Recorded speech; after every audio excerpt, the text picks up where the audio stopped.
At 16, I found myself in a distressing situation when my parents pressured me into handing over a $17,000 inheritance from my grandmother to my older sister Mia, who is 6 years my senior. Mia has always had a knack for making my life miserable without any apparent reason, often bullying me under the guise of sibling behavior, a dynamic our parents dismissed as typical, often accusing me of being too sensitive. This pattern of disregard became painfully clear a few years back during a family trip to the beach when I was just 11. Mia and her friends, who seemed to share her disdain for me, played a dangerous prank on me by shoving a plastic bag over my head and pushing me into the water. Despite the peril I faced, struggling to remove the bag and swim to safety, my family dismissed the incident as a harmless joke, further minimizing my distress. The culmination of these experiences, especially the forced relinquishment of my inheritance to fund Mia's business dreams, left me feeling isolated and betrayed by my family. The recent photos from Mia's successful launch party, which she sent to spite me, only deepened the wound. Now, my focus is clear: excel academically, attend college, and distance myself from these toxic family dynamics. My resolve is to forge a path forward where trust and respect define my relationships, unlike the ones I've endured at home. About a year ago, my grandmother, who was my dad's mother, passed away. A few months back, we finally settled her estate. She left most of her assets, including her house, to my parents, while my sister, Mia, and I each received $17,000. My grandmother also left me a sapphire ring, which she promised me after I admired it once, calling it just a ring with the blue stone in her will. Fortunately, my parents didn't realize its true value.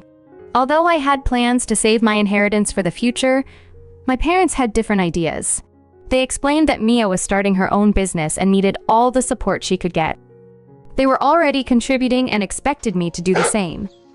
Despite my protests considering Mia's long-standing cruelty towards me, the pressure mounted. My dad eventually issued an ultimatum: support Mia or he wouldn't pay for my college or allow me to return home. Faced with this threat and needing peace to focus on my finals, I reluctantly agreed to hand over my inheritance. Now, 3 months later, I've been accepted into a college of my choice, and my parents have agreed to cover all my expenses, including tuition and living costs, since I'll be out of state. It seemed like giving up the $17,000 might have been a practical compromise after all. However, the situation still sits uncomfortably with me. Recently, Mia threw a launch party for her new store of venturing clothes and accessories, deemed revolutionary by her and her college friends, the same ones involved in the beach incident. Seeing them succeed with a business partly funded by my forced contribution reignites old frustrations and guilt, leaving me to ponder the true cost of family obligations and my own concessions. Mia might have had a promising career ahead, but things took a turn after her launch party, an event I wasn't invited to. My parents claimed it was adults only, given my age of 16, but that excuse sounded flimsy to me. The next day, Mia sent me a slew of photos from the event, rubbing in the fact that I missed it. Along with the photos, she cheekily thanked me for my contribution of $17,000, which she claimed made the party possible. Seeing those photos annoyed me, but one face in the crowd really caught my attention. It was a guy who looked vaguely familiar, though he had grown a stubble and gained some weight. After comparing with my own photos, I confirmed it was indeed her high school ex-boyfriend, John. They started dating when she turned 19 and he was already 22, which was creepy enough. Despite our parents initially forbidding the relationship due to the age gap and his questionable timing, Mia dated him secretly. John's history was sketchy. He had been caught trying to steal from his father's company, which led to their breakup after just 8 months. He moved to Wyoming to work on his uncle's farm laborer, leaving Mia heartbroken. She even pleaded with our dad to help John get a job locally to avoid the movie, but Dad refused, insisting she cut all ties with him. The day she had to break up with John was chaotic. Mia begged our parents to reconsider, promising that John would change. Dad was furious about her disobedience and the dubious nature of her relationship, while Mom just cried.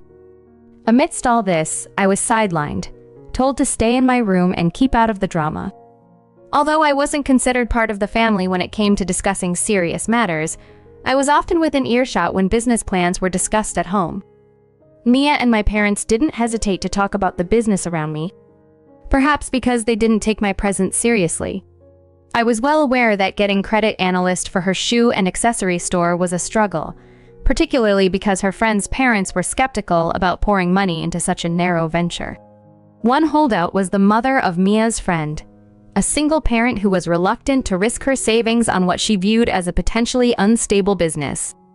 This friend's mother wanted her daughter to gain more work experience before committing to entrepreneurship. Despite her reservations, she had tentatively agreed to invest later if the initial months proved successful. Knowing the business was on thin ice financially and could barely survive past the first few months without additional funding, I realized just how precarious their situation was. The discovery of John, Mia's questionable ex, in the background of the launch party photos sparked an idea. Given the already fragile state of credit analyst confidence, any association with someone of John's reputation could be the tipping point. Using a fake social media account, I contacted the hesitant credit analyst's mother. I asked her to use Facebook's call feature to keep my identity hidden, maintaining anonymity. After some hesitation, driven by curiosity, she reached out. During our conversation, I explained who John was and shared his dubious past, underlining the potential risks involved with the business's current associations. Initially skeptical, her attitude shifted as I sent her old photos of Mia and John, corroborating my claims. I made it clear that my only intention was to inform her, leaving the decision to invest in her hands. After providing the information, I ended the call, leaving her to ponder the implications for her potential investment. It seems like she made a tough choice, opting out of a commitment and advising her daughter to do the same. Since I reached out over the phone, the situation has escalated. Nobody suspects I'm the catalyst, but Mia has been urgently contacting our parents, hoping they'd convince the mother to reconsider her decision. Her friends are upset too. They're disappointed she kept such significant news from them. Additionally, Mia reunited with John but hid his true identity, which displeased our parents and everyone else, leaving her in a difficult spot. Everyone seems to be distancing themselves from her, upset by her actions. As much as part of me wants to relish the turmoil since she tormented me during our childhood, I'm finding no joy in her distress. Seeing the impact on her, whom the business meant so much to, makes me question if my actions were too spiteful. I overheard our parents discussing their disappointment. They're so upset that they're even considering withdrawing their investment from her business due to broken trust. It's a rarity for them to be this upset with her, marking a significant shift. Amidst this, I've been reflecting on whether I should feel guilty for influencing a potential credit analyst to withdraw, triggered by past grievances. I appreciated everyone's responses to my post. They've convinced me to stay quiet about my involvement. If our parents ever found out, I'd likely be kicked out, especially since I'm almost 19 and depend on them for college funding. It's been a week since my last update, and Mia's situation has worsened. The credit analyst's withdrawal influenced her daughter to do the same, leaving Mia and her business in jeopardy. One of her friends is now demanding a larger share of the business, 70-50, after losing trust in Mia over the secret involving John. This friend learned that John had stolen from his own father's company, and despite Mia's attempts to maintain her fabricated story, no one believes her. She even claimed the revealing photos were doctored. But this excuse hasn't spared her from daily reprimands from our parents, who, despite their disappointment, continue to support her as they meet with their lawyer each evening to navigate the crisis. Mia's situation might lead to her losing shares in her business, and there's a real risk they could shut it down due to unresolved conflicts. I've decided to stop dwelling on these outcomes. Interestingly, Mia's troubles have shifted focus away from me, granting me the freedom to do as I please. I've been enjoying this newfound anonymity, especially now as I savor my last few weeks at home before college. With everyone preoccupied, I've embraced the liberty of coming and going unnoticed. Whether I'm spending nights at a friend's house or just out late, nobody at home seems to mind or even realize. This has been the silver lining in all the turmoil. It's given me space and peace. However, I'm slightly anxious about whether this family drama might affect my parents' willingness to finance my college education, a concern I hadn't fully appreciated until now. If it does impact their decision, it could complicate things for me, though it seems Mia is facing far harsher consequences. 3 weeks after my initial post, and just when I thought I was out of the woods, the situation escalated again. The woman I had contacted caved under pressure and indirectly exposed my involvement to Mia. She told Mia about an anonymous call and photos she received, which led Mia straight back to me. Just yesterday, an encounter with Mia turned physical when she confronted me as I was about to leave the house. It got heated. She accused me of sabotaging her, pushing me as she entered. I reacted defensively, and the confrontation escalated quickly. Now, I'm worried about the repercussions of my actions as she's vowed to retaliate. The whole situation has become a tangled mess, and I'm caught right in the middle, questioning if my previous actions were worth the chaos they've caused. Despite my inner panic during the confrontation with Mia, I managed to keep a composed face, vehemently denying any involvement in the accusations she hurled at me. I argued that I barely knew her friend's parents, having only met them briefly at a lunch before their store opened. My denial was forceful, my voice steady, even though I was fabricating every word. The argument escalated quickly, our voices rising over each other until our parents stepped in to separate us. But Mia was relentless, convinced I had sabotaged her business prospects. She demanded to search through my phone and laptop. I put up a strong resistance, not because I had something to hide, but because consenting too easily would seem suspicious. Fortunately, I had erased all traces from my devices that could link me to the anonymous call. Mia assumed I had used my personal number, unaware of the disposable Facebook account I had created and subsequently deleted after reaching out to her friend's mom. Even after a thorough search of my social media and electronic devices turned up clean, Mia's frustration only intensified. She accused me of deliberately wiping my devices to cover my tracks. I countered, saying her paranoia was unfounded and it was unfair to lash out at me just because her business was at risk. The situation eventually calmed, and Mia, overwhelmed, broke down in tears. I thought the worst was over, but then my parents pulled me aside for a private talk.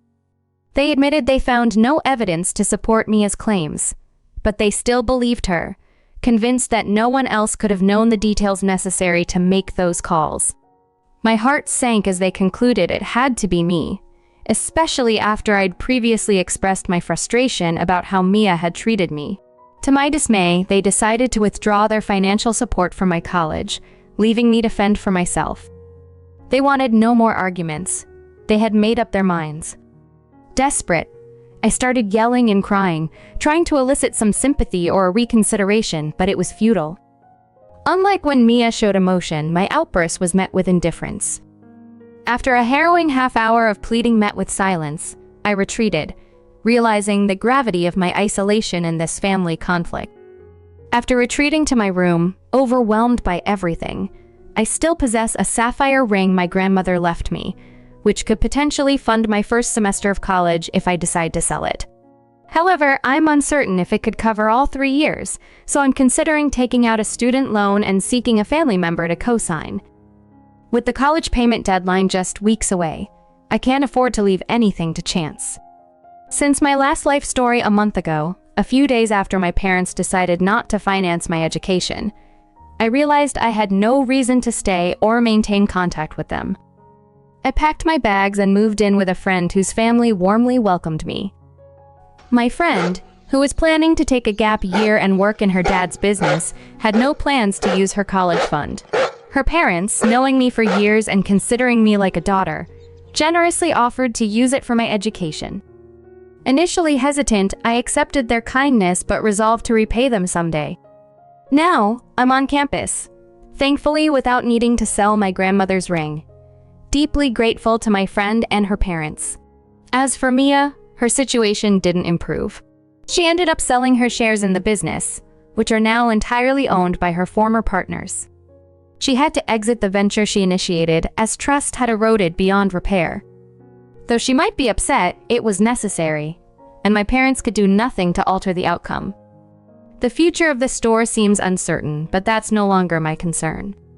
Disconnected from my family and with no ties left to Mia, I'm fully focused on my own future, grateful for the unexpected support I've received and the new path I'm forging in college.